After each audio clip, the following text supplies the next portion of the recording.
Dito na yung malakas na ulan. Ayan o. Malaki na yung pumapatak.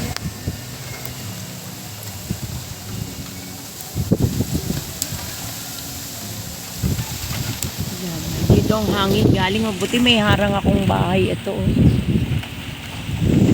Dito galing. Ulap. Lakas na ng ano.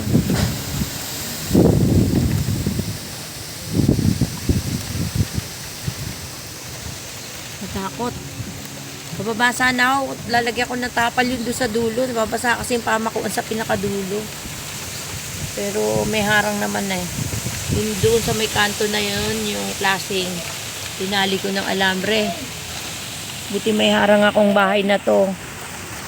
Hindi masyadong tama sa akin. Pero itong taas ko kasi. Itong taas ko. Ayun o. Pumapalakpak siya, diba? Ayan, napalakpak ang ingay. Ayan. Ayan. Diyan ako madidistract eh. Yang napalakpak na yan. Natatakot ako pag may naririnig akong tunog ng yero.